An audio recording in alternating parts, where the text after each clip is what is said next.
Vai,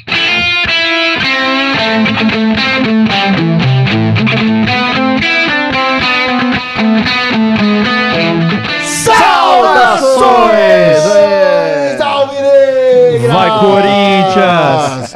E aí, meus amigos? Este é o podcast Irmandade Corintiana, episódio número 102. Já somos centenários, mais do que centenários. Que beleza, hein, galera? Estamos em Barueri novamente. Com o nosso grande amigo Ícaro nos recebendo aqui, com a perna quebrada. Por favor, deixa que eu chuto. Famoso... Deixa que eu chuto, ponto e vírgula. Mais um no departamento médico aí. E temos o nosso motorista... Gibson, presente aqui. Aqui é motorista de fuga, bicho. A gente passa, Ayrton a gente Senna, pula a né? avenida, a gente faz um bagulho aqui, bicho. Atravessa o rio, faz o que for pra já. O carro Evasão de pedágio, né? O que tiver pelo caminho. Não há obstáculos que nos impeça de seguir em frente. E não há obstáculo que impeça o Corinthians de seguir em frente. Coringão, não querido. é verdade? Que coisa linda, hein?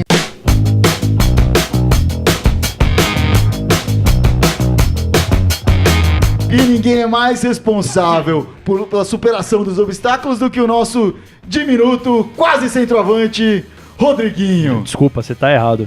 Rei Driguinho. Rei Driguinho. O Gnomo. Hashtag nunca critiquei. Nunca critiquei, exatamente. Vai ser nova novela da Globo, de Ruim Driguinho a Rei Driguinho. O que é engraçado é que, assim, começou outro campeonato, mas Corinthians continua tomando gol de bola parada. Exatamente. E o Rodriguinho resolvendo. Né? É uma certeza, é uma certeza. As coisas não mudam, só o nome do campeonato é que muda, né? E fazendo os 3 pontinhos. Mas vamos lá, o que vocês estão achando do Rodriguinho esse ano, obviamente decidindo, mas isso é um problema ou é uma solução pro Corinthians? O Rodriguinho, a gente depender do Rodriguinho, o Rodriguinho fez os últimos 4 gols do Corinthians, né? Todos eles decisivos. De bola cruzada. De bola cruzada, gol de cabeça, E ele é baixinho, né, cara? Sim. Então... Isso é bom pro Corinthians, é ruim pro Corinthians? O que isso significa pro Corinthians, o fato de depender tanto do Rodriguinho nesse momento?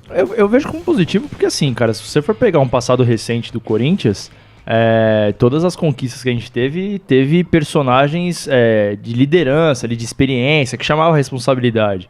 E, assim, de uns tempos pra cá, sei lá, saiu o Jô... O Guilherme Arana, por mais jovem que ele fosse, ele estava resolvendo partidas também. Não, no ano passado, era protagonista. Sim, Então, assim, saber que o Rodriguinho, ele é um cara que já teve suas oscilações, mas ele ainda resolve, porra, isso aí é ótimo, né? Eu não sei. O que você acha?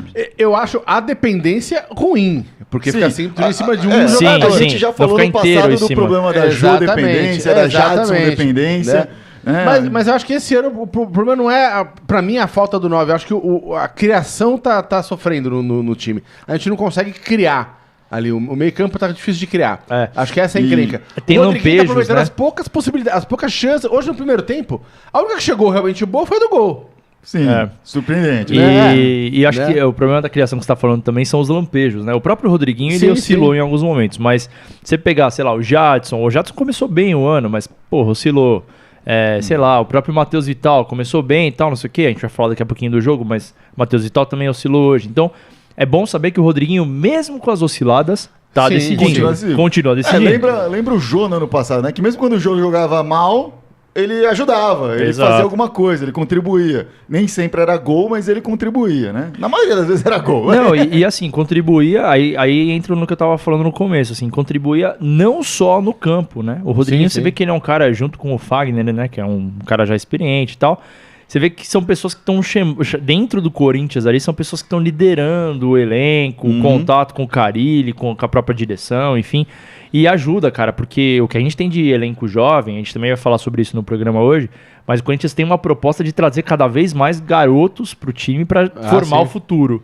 Então ter caras, por exemplo, como o Rodriguinho, que também, além do Corinthians, já jogou em outros lugares grandes, o próprio Fagner, o Cássio, são pessoas que ajudam a encorpar o dia a dia do Corinthians, né? Não só no campo, né? No dia a dia, bastidores. Pra mim é um pouco isso, né? Que a gente, essa dependência do protagonismo do Rodriguinho. Toda hora. O Cássio seria um segundo ou o primeiro protagonista do time, que é o outro cara que decide partidas, mas hoje, pra mim, no time, como protagonista mesmo, eu só vejo o Cássio e o Rodriguinho, como caras que você conta pra definir a partida.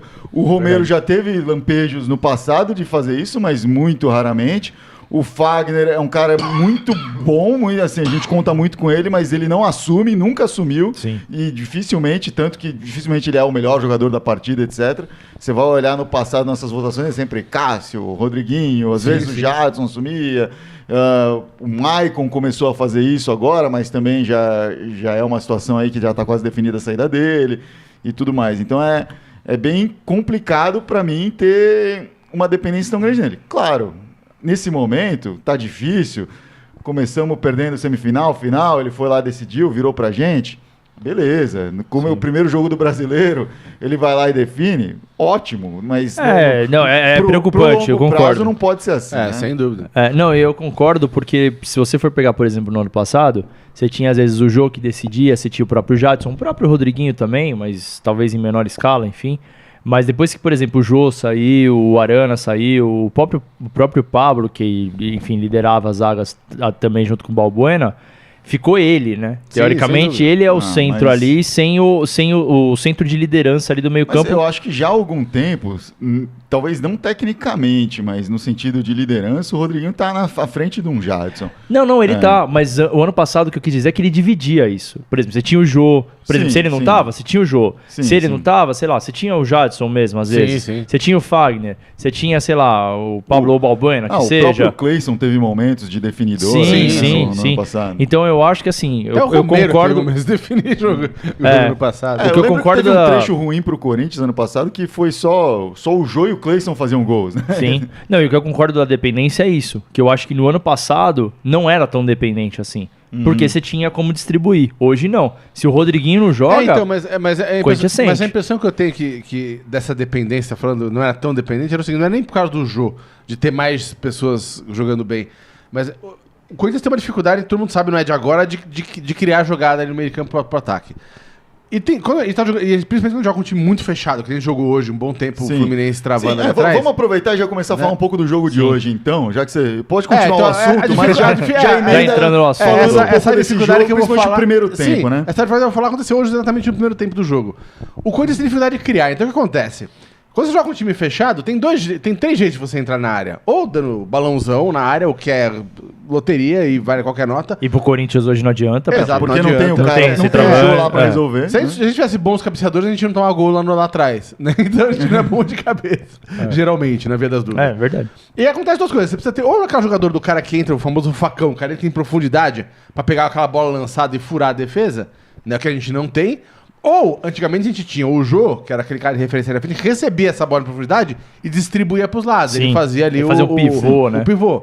Abria o espaço pra triangulação, né? Mas o Jô era rei desse pivô. Então, por isso que ano passado, muitos gols que o Jadson fez, Rodriguinho fez, todo mundo fez, era distribuído pelo Jô. Verdade. O Jô não podia nem fazer gol, mas ele distribuía muito gol. Tinha uma questão que o Jô, ele segurava muito bem a bola lá na frente, então chegava num momento que tava fechado, o balãozinho que a gente falou, não é que o Jô completava pra gol. Claro. Ele conseguia pegar esse balãozinho e controlar. Sim. E aí, do meio da área, ele dominava, né? A bola dominava a bola. Ele ganhava todas as bolas que eram rebatidas, assim, ele pegava, dominava. O ano passado o Corinthians cansou. Os chutões cansou. do Cássio, o chutão da zaga. O Corinthians cansou de fazer isso com o Cássio lançando, o Jô dominando e fazendo isso. O que acontece hoje é que, por exemplo, quando o Rodriguinho faz os gols, que foi o caso, por exemplo, hoje do segundo, é que ele tá entrando na área, né? Ele não tá lá parando a jogada. E aí eu concordo com o que você tá falando. A gente já não tinha esse facão, mas a gente tinha o pivô. Agora a gente não tem nem o facão nem o pivô. Eu vou falar que existe uma outra possibilidade para vencer isso, que é o que o Corinthians deixa de fazer e que, por vezes, quando surge, a gente pede para esse cara ficar, que é dribla um zagueiro. Sim. E aí o que aconteceu hoje? Por exemplo, o Romero, no primeiro gol, ele não driblou, mas ele pegou uma bola que voltou e... Pra ele insistiu na jogada. Insistiu na jogada e cruzou, né? O Cleison estava fazendo muito isso no começo do ano, ou mesmo no ano passado, driblava tal, e conseguia tendo mais criar coragem, a jogada, né? Pra ir pra cima, né? Isso que abre o espaço na zaga, a jogada né? do gol no segundo jogo contra o Palmeiras foi isso, né? Foi uma jogada que foi pra cima... E cruzou pra trás pro Rodriguinho. E eu acho que até, aproveitando o que você tava falando, né, o jogo que teve no primeiro tempo foi esse lance, porque tava um jogo extremamente sonolento, né, no primeiro tempo, cara, tava chato. E, cara, assim, méritos pro Romero do primeiro gol, né, a gente tava tem criticado um pouco o Romero com esse negócio de toda hora ficar reclamando. Hoje, ele melhorou, então acho que é importante reconhecer isso. Sim. E, pô, a jogada do primeiro gol foi, além, é lógico, do mérito do Rodriguinho, mas a jogada do primeiro gol inteira foi ele ali costurando do lado, né? Foi legal, porque ele cruzou com a direita, né? E não deu certo. A bola foi rebatida e voltou pra ele. Aí ele pegou, ele ameaçou que ia cruzar de novo com a direita, o zagueiro saiu, ele tocou pra esquerda e cruzou com a esquerda. Então ele fez, na mesma jogada, ele usou os dois pés, né? Mostrou aí parte do talento que nem sempre a gente vê dele. Sim. E cruzou na medida ali pro Rodriguinho. Assim, foi um passe certeiro. E aí, falando do talento dele, é engraçado, porque até o jogo passado, a gente, contra o Palmeiras, a gente viu um pouco disso, né?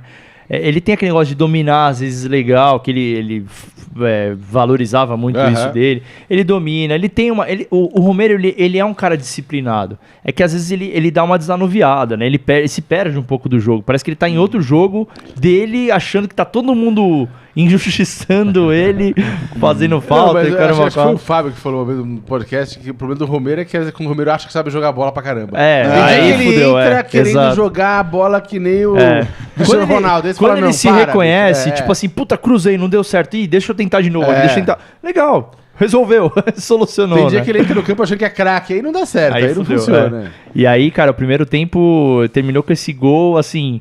Salvador, né? Pra salvar o primeiro tempo mesmo, porque tava chato. E eu diria que salvou o segundo também, porque o segundo só foi o que foi, porque começou com o Fluminense atrás no placar. A gente começou falando do primeiro tempo e, obviamente, a gente falou da falta de criação. Era a proposta do Fluminense impedir essa criação, né? Ele formou lá 2 linhas de 4, o ferrolho todo e tal. Não é nem necessariamente 2 linhas de 4, acho que é uma linha de 5 e outra de 4, né? Porque eles jogam mais um 3-5-2, mas uma coisa meio assim. 3, 4, o Abel Braga, ele tá com um time todo deteriorado, né, cara? 5, então 4-1, é tudo atrapalhado, é um ferrolho ali pra não tomar gol. E a intenção dele ainda mais jogando fora, contra um time que foi campeão paulista, atual campeão brasileiro e tal, e que sabe que tem sabido que tem essa dificuldade de criar. Então o Fluminense tá na dele, veio pra buscar um empate. Mas também senti muita falta da participação do Vital, principalmente nesse primeiro tempo, né? A gente conta com ele para ter esse passo mais refinado, criar essas tabelas. E do Cleison driblando. Assim, eu não vi o Cleison nem o Vital no primeiro tempo. Eles estavam apagados, cara. Bem apagados. E o Corinthians sente falta, né? Quando eles não jogam indo pra cima, o Corinthians sente falta disso. Porque é o desafogo ali pela ponta, né? Fora o próprio Rodriguinho, que tirando o gol também... não apareceu no jogo, óbvio, gol super importante, não tem nem o que falar, não dá pra criticar o cara. Mas, assim, você pega os primeiros 45 minutos de jogo... Não teve nada. Não teve nada. Ele perdeu muita bola, ele tava lento, ele tava devagar, a bola chegava nele, ele parava a bola, enquanto ele olhava pro lado, tinha alguém dando um cotoco nele pra tomar a bola. Ele realmente tentava alguma coisa era o Romero, às vezes. Acho que a melhor definição do primeiro tempo é jogo feio, cara. Tava um jogo chato. Jogo feião. Mas aí o Corinthians conseguiu esse gol no finalzinho. Salvador. E começou o segundo tempo com uma maneira totalmente diferente, né? Como é que foi o segundo tempo aí? Como é que vocês acharam? Eu achei que o gol do Fluminense deu aquela gelada, né? Porque, deu uma sacudida, né? Puta, de novo a bola aérea, né? Puta, a gente fala... Virou pauta contínua, né? Uma bola besta de lateral. Idiota, bola de lateral. Porque o bola gol de lateral. Não foi um gol sem querer, né? Eles vieram pra cima. Começou o segundo tempo, eles martelando. Eles vieram independente pra cima, do gol, eles vieram pra cima. Eles vieram com intensidade. Não deu aquela carcada. Que rolou um erro de marcação ali feio no gol, né? E o Gibson tem razão, cara. Bola de lateral, desculpa. Não dá. Tomar gol de lateral é inadmissível, Os caras fizeram uma tabela de cabeça ali, né? Foi bizarro. Foi bizarro. Não, e o cara chutou na frente do Cássio, cara. Acho que ele devia estar, sei lá. Foi do Gum a nem 5 metros do Cássio, velho. Não, muito menos. Ele tá colado. Tava colado no Cássio. Então, mas quem chegou atrasado em cima... A bola veio pro Gum, que aí mandou pro Pedro, que mandou pra frente. Que mandou pro Richard fazer. E aí... Então, mas o Richard tava... É isso que o Gibson tá falando. Tava na frente. Então, mas quem tava na marcação dele, que chegou atrasado, você vê ele correndo atrás, a hora que ele viu que a bola tava indo pra ele, que ele foi pra trás... Chegou atrás, foi o Ralf. Sim. O Ralf errou na marcação ali. Que é uma coisa que a gente tava... Que é uma coisa que a gente falou desde o jogo passado, né? O Ralf... Mas antes disso, porque você pensa, pô, 2 cabeçadas até antes, até chegar ali... Então, também teve esse erro. Que tem um certo elemento surpresa, porque você fica, né, no contrapé, etc. Mas faltou marcação no Gum, faltou marcação no Pedro. O Pedro foi o artilheiro dos caras no Carioca, né? Então, Tem que Não, o que eu ia falar é que o Ralf, a gente até comentou na semana passada sobre isso, que o Ralf, ele tá com uns tempos de bola meio estranhos, né, cara? Parece que ele tá numa marcha lenta, meio... ele tá cuidado, cara. Ele chega mais tarde na bola do que ele chegava 6 anos atrás, é outra história. Sim. Eu não sei se a idade é o problema e daqui a pouco eu falo o porquê aí. Mas eu vi o Ralf em algumas bolas também, dando um gás, assim, dando um pique que eu não esperava ver do Ralf a essa altura do campeonato. São em algumas bolas. São em algumas bolas. Mas no gol, realmente, ele não estava tão presente ali, né? Não, então, o que é estranho é que são em algumas bolas. Algumas bolas que o Ralf mata, teve um jogo que ele estreou lá que, porra, ele deu toque de letra. Sensacional, tecnicamente falando. Mas tem umas que ele dá uma oscilada, assim, sabe? E aí, aproveitando o gancho do Ralf, o Corinthians entrou hoje com algumas opções diferentes em campo, né? Entrou com o Ralf, obviamente, no lugar do Gabriel. Entrou com o René Júnior no lugar do Maicon.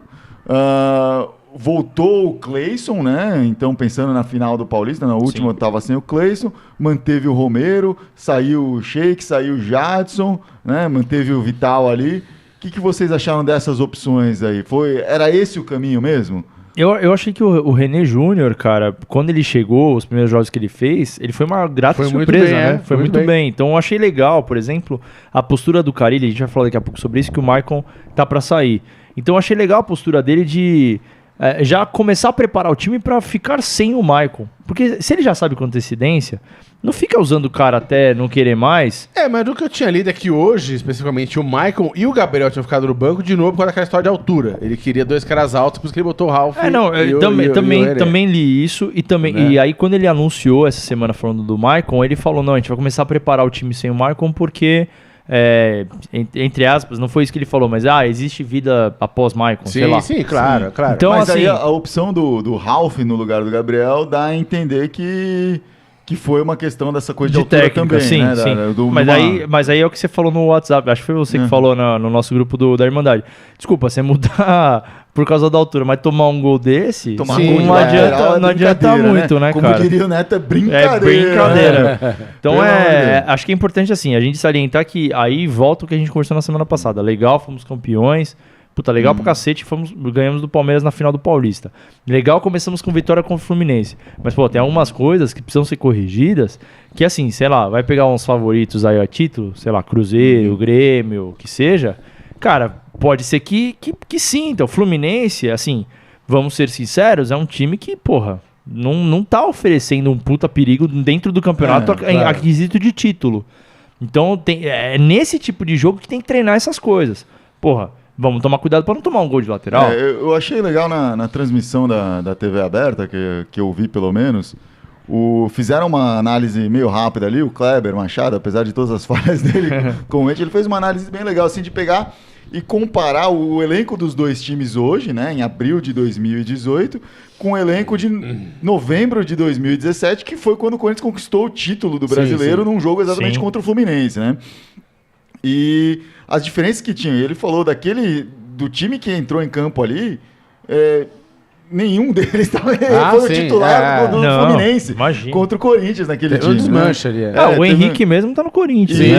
E 2 jogadores só estavam naquele elenco, 2 jogadores titulares estavam naquele elenco. Foi meio doido, estavam escalados para aquela partida. Uma coisa extremamente complicada aí para um time se reinventar dessa forma. E como você falou, o Fluminense não é visto hoje como uma possibilidade de ganhar o título, mas tem uma certa expectativa, principalmente da mídia carioca, de que esse time possa surpreender, porque ele fez um carioca muito competente. Apesar de não ter chegado na final do carioca, ele foi campeão lá da Taça Rio, que lá eles distribuem bem as taças, né? Sai todo mundo com um pouquinho e tal, e quem não é campeão pelo menos vice de alguma coisa ali, né? Então, é todo mundo amigo e tal. Mas o Fluminense demonstrou em campo um certo conjunto que não era esperado. Méritos do Abel e etc, né? Sim.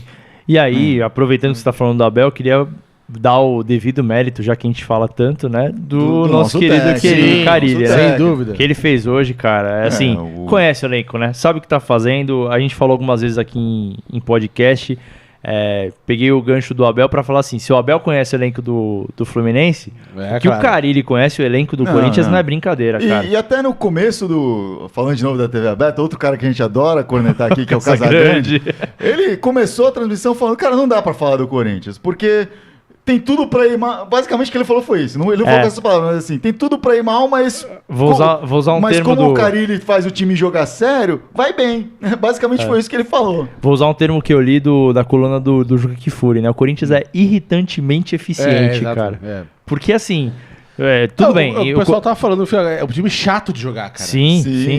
Não, e aí toma um gol. E o próprio Carille fala, eu sei que é chato jogar contra o meu time. Não, e é chato, cara, porque assim, se você for parar pra pegar o que aconteceu no segundo tempo, o Corinthians tomou o gol, o Fluminense de fato tava pressionando, quem se falou.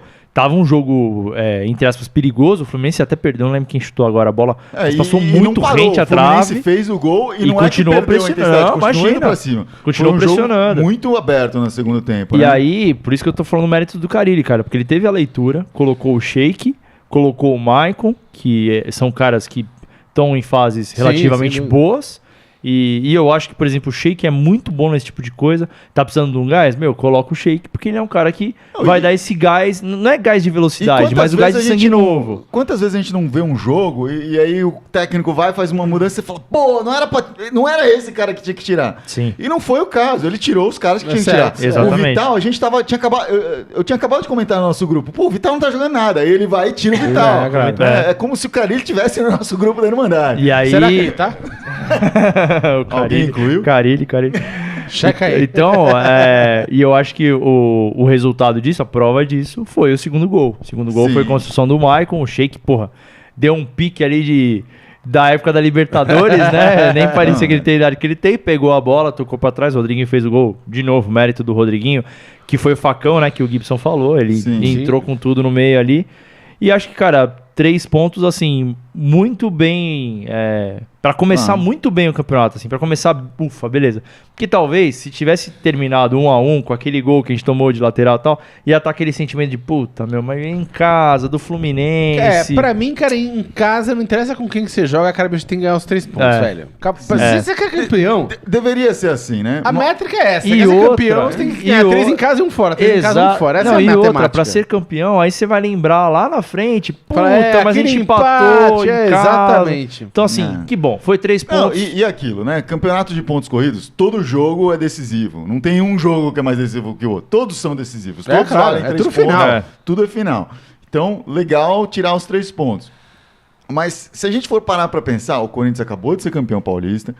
Tem um jogo nesse meio de semana que é de um campeonato que... extremamente importante. Acho que todo mundo considera mais importante do que o Campeonato Brasileiro, que é a Libertadores.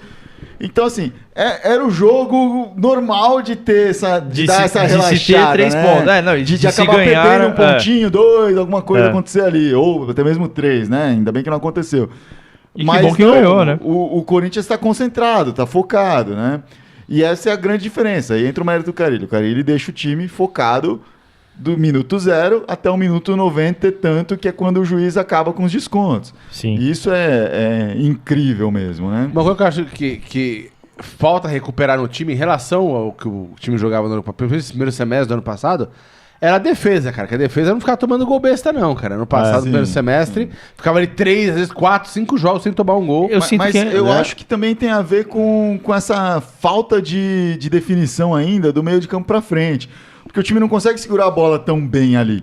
E aí a defesa acaba sendo mais surpreendida, porque vira e mexe, rola uma roubada, um passe errado que antes não acontecia e vem pra cima dessa forma. Faz sentido. Não é o caso hoje, foi bola parada, muitas vezes tem sido bola parada, mas muitas vezes acaba sendo isso, né? A gente acaba sendo surpreendido por um contra-ataque. Mas hoje, várias vezes dando essa TV, quando tava um close aberto, né?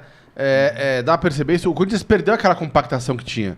O Corinthians estava jogando espalhado no campo hoje, espalhado. Sim. Tinha vários momentos que o Rodriguinho perdeu, a gente fala, ele perdeu a bola porque não tinha ninguém lá dentro para ele passar imediatamente. Mas o Corinthians ainda não sabe ser o time que tem que mandar no jogo. Essa é a verdade, né? Ele ainda não sabe. Ele se descompacta quando ele percebe que é ele que tem que tomar a iniciativa. O Fluminense está todo lá atrás, ele acaba sanfonando pra fora. O Fluminense tava pra cima, o time tá jogando inteiro aberto. Ele não, a impressão que eu tinha que o meio de campo, principalmente não tava junto, né? Não pra passar cola a mais bola. Na defesa, cola mais no ataque, ele não tava colando. Ele fica meio no meio e deixava todo mundo sozinho. Não, e o problema disso é não só perder a bola, como rifar a bola às vezes, né? Você não tem alguém pra passar perto. Mas fato é, Corinthians ganhou, tirou os 3 pontos, já tá com uma campanha melhor na primeira rodada do que teve na primeira rodada do ano passado, então podemos ter que foi campeão. Que foi campeão invicto no primeiro turno. Então, que bom, Vindo começamos pra cá, eu falei melhor, pro Fábio, né? eu falei, ano passado a gente foi campeão com 3, 4 rodadas de antecedência. Esse ano vai ser já dá 5. pra ser 5, Então, já tá melhorando, Contando com aquela queda do segundo turno já melhorou aí. E o Emerson Pacheco perguntando, é verdade que o Sheik... O Emerson que perguntando se o Sheik... O Emerson perguntando do Sheik. Renovou até dezembro, é verdade? Tá quase, cara. O Carilli falou essa semana sobre isso, que é muito provável, pelo que ele tem apresentando, já deve estar encaminhado. O Carilli já falou que devem fazer e acho que merecido o Sheik também, quer, né? Não, e merecido também, né? Não, hoje demonstrou mais uma vez.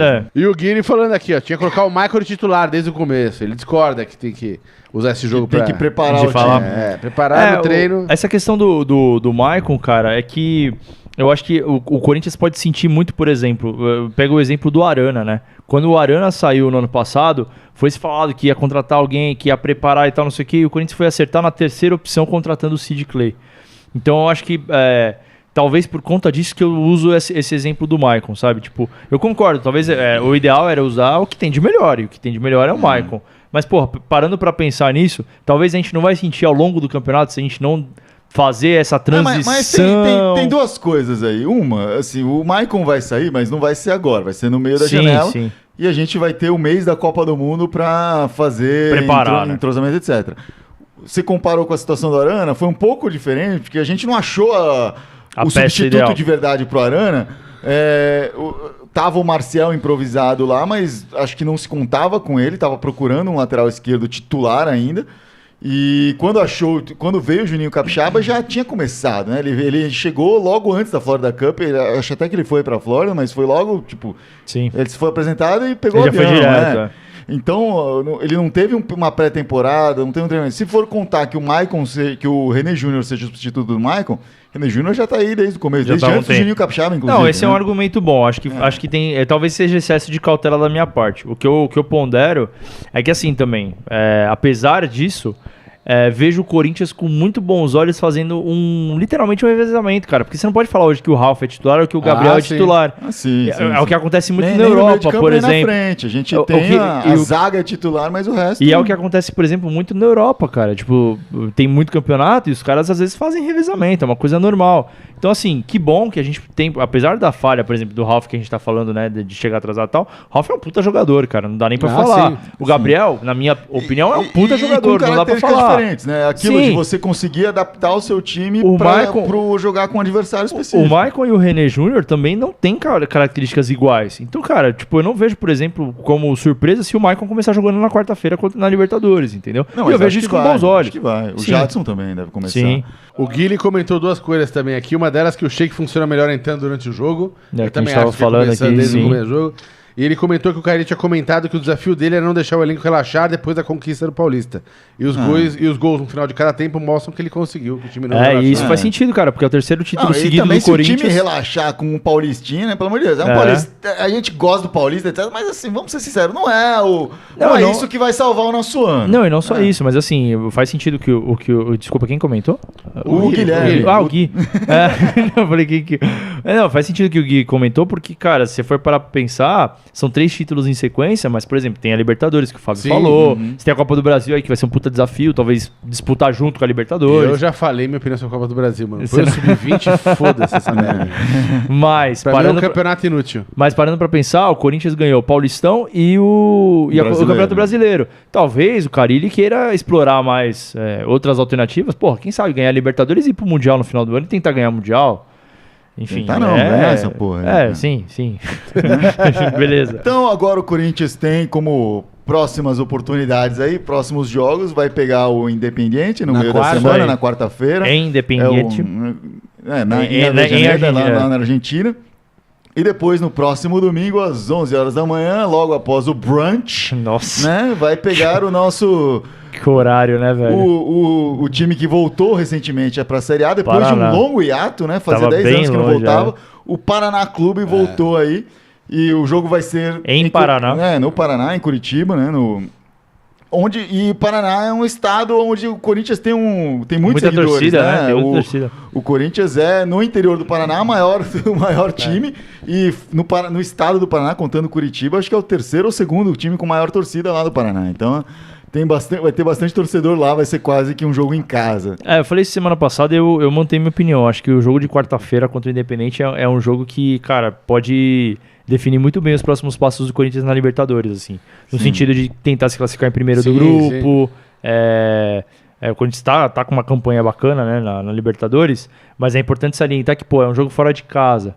Se o Corinthians conseguir fazer um bom jogo fora de casa e conseguir arrancar bons pontos aí da Independente, abre uma distância pro segundo lugar, muito considerável. Sim, é muito considerável, cara. Então, assim, é muito importante, na minha visão, para as pretensões. Por exemplo, se pro Fluminense no Brasileiro não era um jogo tão assim, para Libertadores contra o Independente é um jogo bem decisivo. Tem que pensar que depois no segundo turno da Libertadores, o Corinthians vai pegar o Independente aqui, vai pegar o Lara lá, e depois fecha aqui de novo. E depois fecha aqui contra o a gente tá fechando aí, tá fechando aí um turno um turno que teve 2 jogos fora de casa. Então, assim, o quanto o Corinthians puder pontuar nesse turno... Se sair com 7 pontos disso, maravilhoso. Pontuou lá fora no primeiro jogo, pontuou aqui em casa e, seria muito importante. Então, assim, antes de falar dos reforços, a Irmandade tem como praxe, fora as visitas rotineiras do Edson aqui, de falar do que está confirmado, assim. A gente fala até de boatos e tal, mas a gente sinaliza que são conversas, são coisas que podem ou não acontecer, né, pra gente também não queimar demais nossa língua aqui. Agora eu acho que fala que tá assinado, né?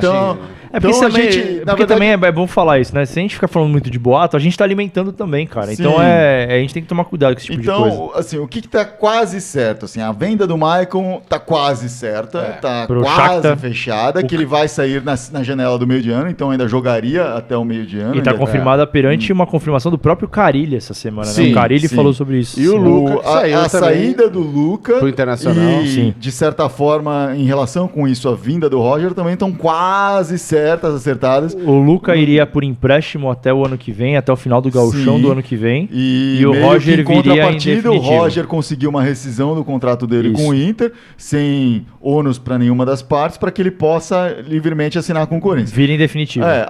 Em definitivo, né? Enfim. Ainda não assinou. O empréstimo do Luca para o Corinthians seria o Inter não paga nada, só paga o salário do Luca e tal, então economiza aí na folha de pagamento do Corinthians, e isso é bacana, né?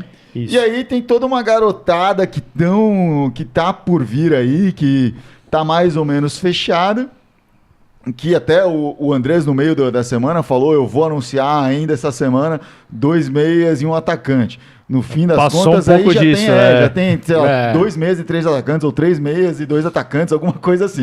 Porque a gente tá falando do Roger aí.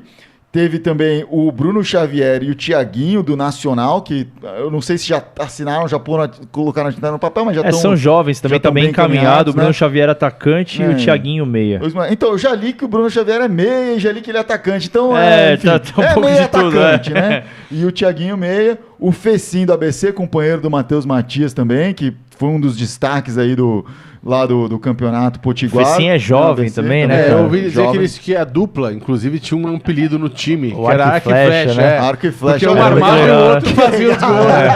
É bem legal, cara. Que bacana. Que legal. Se mantém o apelido. E legal que veio pra cá. A gente já tinha flecha, compramos o arco agora, né? Pode crer. Que se mantém aí, né? A gente, muito se falou na época que veio o Romero de que ia chamar o irmão também, trazer os irmãos Romero, nunca deu certo. Espero que a dupla Arco e Flecha dê certo aí, mas também seria pro final da Série C, né? A Série C ainda vai até, acho que agosto. Até agosto, então até depois da Copa do Mundo. Ele viria depois, claramente indicando que seria alguém pro futuro do Corinthians. Sim. Todos esses 3 que a gente falou até agora seriam pro futuro do Corinthians. Aí tem o Roger, né, que a gente comentou um pouco mais cedo aí, já quase certo a vinda dele. O Roger seria sim para definir aquela posição que a gente já mastigou muito aqui, o 9 que tá faltando, etc. Eu tenho uma lembrança muito boa do Roger lá atrás, na Ponte Preta, como artilheiro do Paulista, fase, etc. Né? Aí ele saiu da Ponte Preta e sumiu, desapareceu no São Paulo por um tempo e depois a gente tem uma lembrança recente voltou. Do Botafogo, né? Ano passado jogou no Botafogo, jogou bem. O que não quer dizer absolutamente nada, porque quantos jogadores a gente viu que não jogaram bem em outros times de Série A, em competições fortes, e quando vestiram a camisa do Corinthians não conseguiram corresponder. E às vezes até quando saem de novo jogam bem, né? A gente tem o exemplo aí do Moisés, que veio do Bahia, mas jogou muito bem no Bahia em 2016, 2017 só se queimou no Corinthians, exatamente. agora tá no Botafogo, estão sendo chamados de monstro de novo, etc. Não. Vai entender. O Gusta o negócio, né? O Gustavo, que era artilheiro da Série B no Criciúma, verdade, fez gol veio pra cá numa emergência, né? Que o Corinthians em 2016 estava aquilo, não conseguia fazer gol. Falando, traz qualquer cara que saiba soletrar gol, né? Não sei nem se o Gustavo sabe fazer isso, mas trouxeram o cara. Não deu certo, a única coisa que ele conseguiu foi fazer um gol válido contra o Palmeiras, que não deram, que invalidaram. E cadê o Chororó nessa hora, né? Pois Deixa pra lá. Mas, e agora tá detonando lá em Fortaleza. Apesar que no ano passado ele circulou de clube em clubes, não fazendo nada, né? Sim. Dessa lista tem um jovem também, que falta mencionar, tem um outro aí. Que é o Rony, cara. O Rony, ele é um atacante que tava no Japão. Vou até ler o nome do time aqui, que é Albirex Niigata. É do Japão. O Rony, cara, ele tem 22 anos. Ele, no começo do ano, parece que teve um imbróglio envolvendo ele, que o Botafogo tava tentando contratá-lo, e aí deu errado a negociação com o time. E aí, enfim, agora ele conseguiu de fato a rescisão e agora tá negociando com o Corinthians. Parece que também é um cara jovem, que nas categorias de base da época do Cruzeiro também jogou muito bem, foi vendido e tal. Então, assim, todos esses caras que o Fábio mencionou são caras pro futuro, assim como o Matheus Matias, né? Eu vi até um pessoal... Exceto o Roger, todos eles são pro futuro. Exato. São pro futuro. E eu vi um pessoal comentando ali... Você já respondeu a pergunta do Marco Antônio de Campos, que ele pediu um abraço pra ele, pro filho Bruno dele lá de Santo André. Um abraço pro Bruno aí. Né, quem quer trazer além do Roger, a gente já falou agora aqui. E tem muita gente perguntando, se a gente acha que o Roger vai dar certo ou não. A gente também já tá falando sobre isso aqui. Roger... a pergunta diferente que fizeram aqui, que a gente não falou sobre isso ainda... Cadê quem que foi para dar o devido crédito? Enquanto você procura, eu só vou falar. Achei. Vai lá. Vamos falar do Roger rapidinho aqui. A pergunta era sobre o Roger. Na chegada, se o Roger for entrar, quem sai? Então, vamos lá. Tem algumas questões a se discutir quanto ao Roger. Acho que concordo com o Fábio que o Roger, assim, ele, por exemplo, ele foi bem no Botafogo. Foi o JP Rodrigues, desculpa que fez a pergunta, achei aqui. O Roger, ele fez muito gol no Botafogo, por exemplo, mas o Fábio tem razão quando ele diz que, cara, é uma incógnita, porque, beleza, foi bem no Botafogo, não significa que vai bem no Corinthians. Sem dúvida. Já visto que não foi bem no Inter. Não deixou saudades lá. Então, assim, é uma incógnita, eu acho que mas o Inter, eu tive a impressão que ele se machucou e que ele ficou um tempo parado. Ele nem chegou a voltar. Já, acho que o pessoal falou, a gente não vai precisar, vende. Então, e aí, aproveitando que você está falando, eu vou fazer um adendo aqui que o Marcelo, faz parte também da Irmandade Corintiana, comentou no nosso grupo. Marcelão, um abraço pro Marcelo. E, cara, ele falou muito bem, assim, tem que tomar cuidado, esperar e tal, pra ver no que vai dar, porque teve vários jogadores que a gente duvidou e deu certo. E deram certo. Eu lembrei pro Marcelo também, acho que é um exemplo diferente, mas tá lá também. O Jô foi extremamente duvidoso quando ele chegou aqui, a gente já falou várias vezes sobre isso. Então o Roger é uma incógnita, quero muito queimar a língua, por exemplo, de falar assim, puta, mas o Roger não fez nada, vai chegar aqui e não vai fazer nada, não é o cara pra substituir o Jô. Mas, porra, às vezes ele chega aí e sai fazendo gol e eu vou falar, puta, legal, queimei a língua. Claro. Tô feliz de ter queimado a língua. Eu acho que não é nem 8 nem 80, não é nem Casim nem Jô, né, o Roger. Ele vai ser um cara no meio. Eu tenho minhas dúvidas, ou tinha minhas dúvidas, mas é aquilo, assim, quando tá especulando sobre o cara, a gente questiona, fala, pô, esse não é o cara ideal, preferia outro, preferia não sei o que, né? Anunciou, tocou a sirene, vestiu a camisa, a gente só apoia, cara. A gente quer ver o cara lá dentro fazendo gol e pronto. E eu acho até, eu tava mencionando o jogo, porque eu acho até que infelizmente, eu falo infelizmente porque isso é um peso, cara. Infelizmente vai surgir a comparação. Porque ele é o cara que, ao longo desses 4 meses, o Corinthians não contratou o 9. E aí agora veio o Roger, ele é o 9. Ele é o cara que vai substituir o jogo. Ele é o cara que não sei o quê. Sim. Esse cara, coitado, ele vai chegar com uma puta comparação nas costas, e eu acho que a gente tem que tomar muito cuidado pra não botar esse peso em cima do cara. Porque, por exemplo, aí concordo com o que você tá falando do Juninho Capixaba, por exemplo, o cara veio com peso, puta, vai substituir o Arana. O Arana era o menino prodígio do Corinthians, não sei o quê.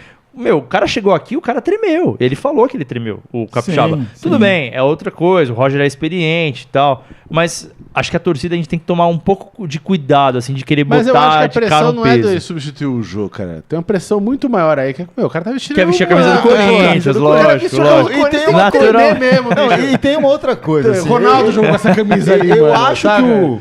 Não vou falar do Jô, Ronaldo jogou. Não, o peso não é substituir o Jô, é o Ronaldo. Então, bicho. Pô, e o Ronaldo é pesado. Então, olha que peso pra substituir. Mas a questão é assim, o Corinthians, desde a época da Ponte Preta, fala em contratar esse cara. Então, assim, tem todo o peso de anos de expectativa desse cara vestir a camisa do Corinthians também. Dúvida. Isso, o Corinthians vira e mexe faz isso, né? Fala ano após ano que traz o cara. Quando traz, o cara não consegue corresponder a muita expectativa que foi criada ao longo do tempo. Sim. E aí, muito complicado. E aí, respondendo até a pergunta de alguém que falou do esquema aí, que perguntou do esquema.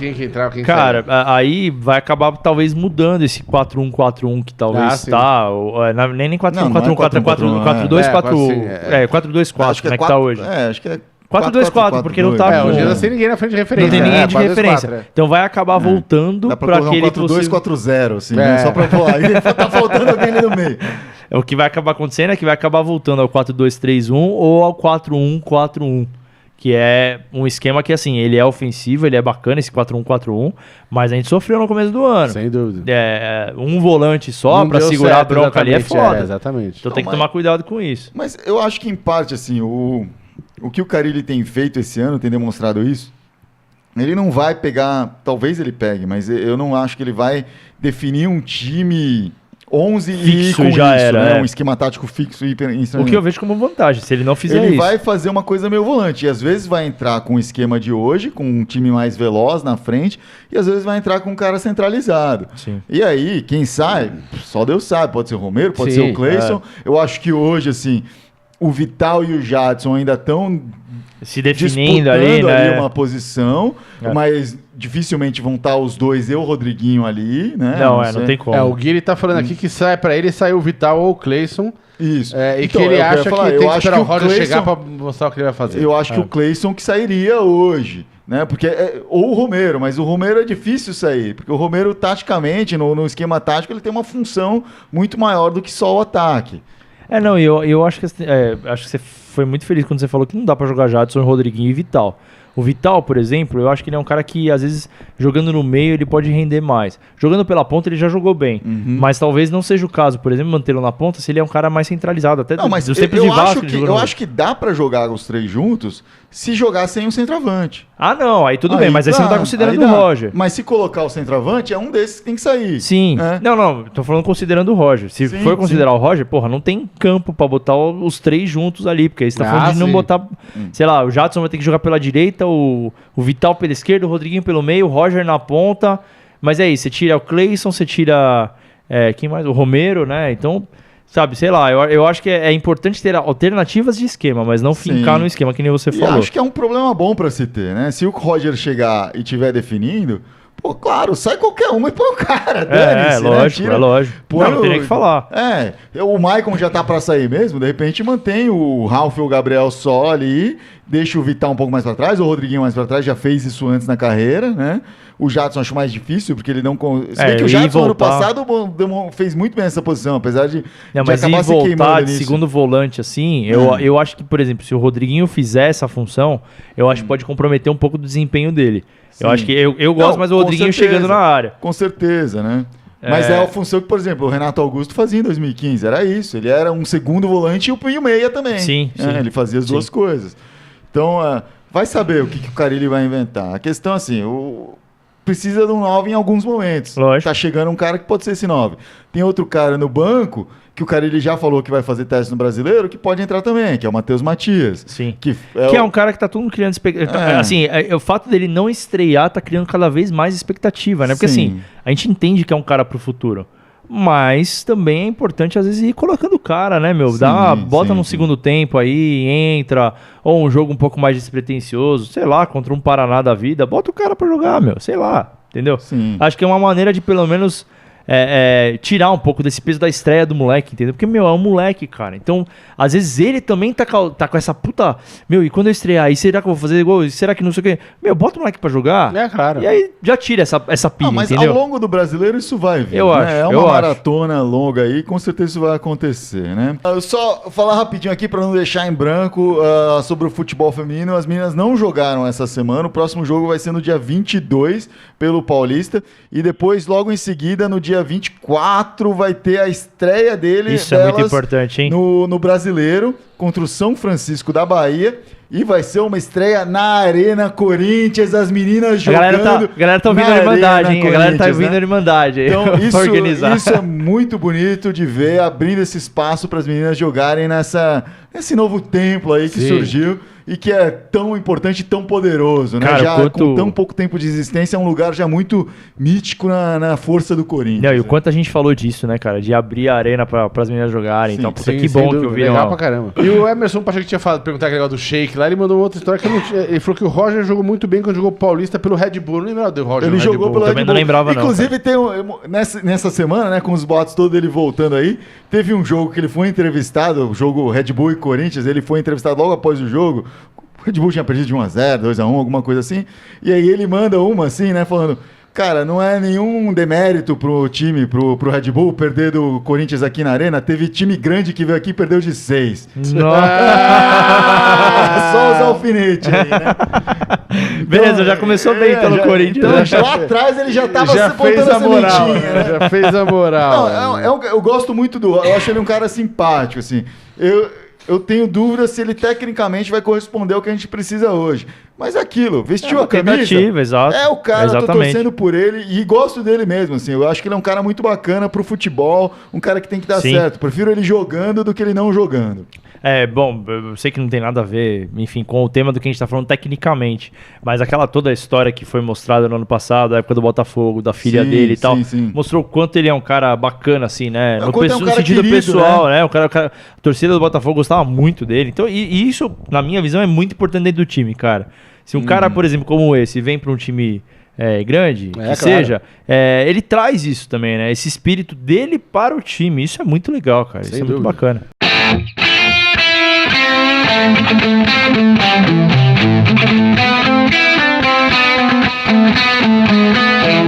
Vamos lá, o quiz então. Das mídias sociais. Fala umas das mídias sociais, uma das 6.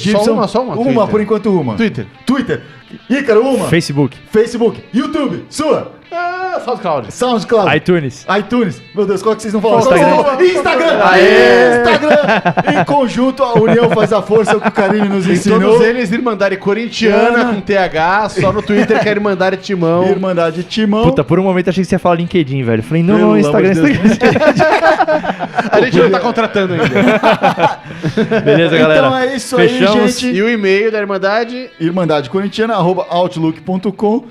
Mas eu não sei nem se tem alguém olhando esse e-mail aí. Não tô brincando. Mas todo enfim, mundo, né? mas manda. Legal. Manda e-mail. Galera, semana que vem, então, estamos aqui no mesmo talvez no mesmo bate-canal, mas enfim. Não, semana que vem a gente vai tentar fazer o horário certo, às 8. Verdade, né? às 8 horas. Hoje a gente dá um pouco de desculpa aí, galera. 8.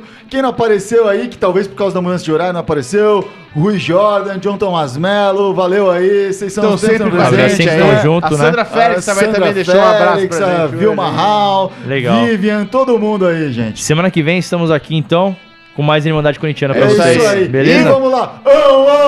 Rodriguinho é seleção. Rodriguinho é seleção. Vai, Corinthians! Valeu, galera.